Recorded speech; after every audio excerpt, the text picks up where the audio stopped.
Thank you for staying with the NCN 6 o'clock news. Well, government has expressed condolences to President Pratibha Devi Singh Patel and the people of India on the passing of former President Ramaswamy Venkataraman. According to Acting President Samuel Hinds, Mr. Venkataraman was a true patriot who firmly believed in championing the principles for freedom, justice and democracy in India. Former President Ramaswamy Venkataraman died at the age of 98 after being admitted to hospital on January 12 with complaints of urosepsis. The Ministry of Health has embarked on a workshop to train health workers to detect early symptoms of depression and anxiety. Mental health advisor Dr. Sonia Chehill highlighted some of the early signs of the disorder. More from Monica Jones. Mental health advisor Dr. Sonia Chehill says the training is necessary since depression and anxiety are the most common mental disorders in the world. She noted that these disorders can be treated without medication by doing a simple brain exercise. When they see them, to ask the right questions so that they can tell the difference between someone that's just stressed out because they're having some life issues and someone that may really have a true depression or a true anxiety problem that needs to have special treatment. And then to provide initial interventions, like teaching them how to do brain exercises, have a healthy lifestyle, take care of their diet and their sleep. Those things that we know can help both depression and anxiety. According to the Ministry of Health, some 8 out of every 10 persons suffer from depression or anxiety. Dr. Chehill says these conditions can stem from one's genetic background. One is that you're feeling low and sad or irritable, and you don't feel like doing things you used to enjoy. Those are 2 core symptoms of depression. Along with that, there are some physical changes like problems with your sleep, problems with your appetite. You may not feel as healthy, meaning you might have stomach aches, headaches, dizziness, those types of symptoms. And people that are suffering from depression find that even though they might have been kind of a positive thinker in the past, that suddenly everything seems dark. Healthcare workers from regions 2, 3, 4, 5, 6, and 10 are participating in the workshop, which is slated to end on Friday. Onika Jones, the 6 o'clock news. The Cheddi Jagan International Airport to Mary was again forced to cease operations last evening, the second closure in a matter of days. The Guyana Civil Aviation Authority is yet to respond on the way forward for the air traffic controllers who had issued an ultimatum which expired January 30th. Nicole Telford has that story.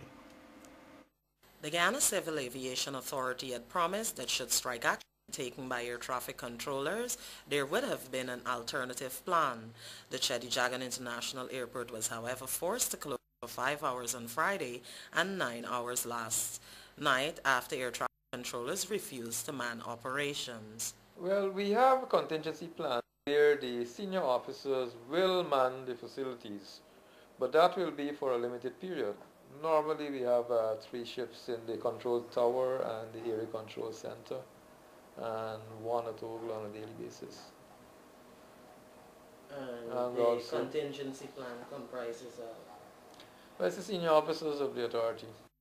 General Manager of Caribbean Airlines Carlton DeFore said last evening's closure of the airport impacted on connecting passengers from Fort Lauderdale, Miami and the region, who were delayed in Trinidad for 10 hours at a cost to the airlines. However, Liat Airlines, which has scheduled flights during the morning hours and early evening, were not affected by the airport's closure. Meanwhile, Minister of Transport and Hydraulics Robeson Ben says the controllers have been calling in sick and sitting in. In an invited comment, the minister explained that the Civil Aviation Authority is a subvention agency that is unable to afford its own equipment upgrades. He notes that government has provided $660 million to pay for equipment, while another $110 million needs to be obtained from the authority's income to complete the envisaged payment for the new equipment. The Civil Aviation Authority has not made a profit, and equipment are of the most part obsolete, mostly not having been replaced for 20 years. He insists there was never a promise to pay controllers any additional monies, and compared to other subvention agency, they are among the better paid. Air traffic controllers had threatened strike action after discussions with stakeholders were deadlocked. The air traffic controllers are claiming for an increase in salaries, retroactive pay, and access to NIS benefits, among other issues. But Minister Ben argues that the controllers are among the better paid staffers of subvention agencies in Guyana. Nicole Telford, NCN, 6 o'clock news.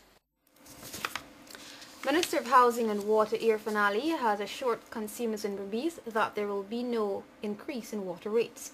However, he notes that Guyana Water Incorporated will be collecting monies owed to sustain its operations. More from Anika Jones.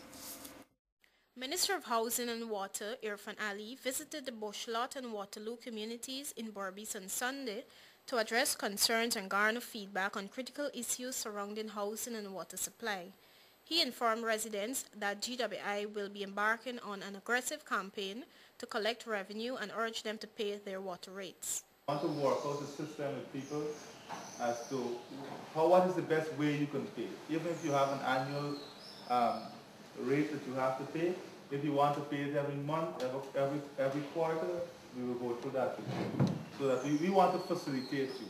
We want to meet you all the way, not even halfway. We are meeting you all the way. Once at the end of the year, we get our payment. Among the issues of concern to residents were the acquisition of transports, non-occupancy of house lots, and possession of multiple lots by unscrupulous individuals.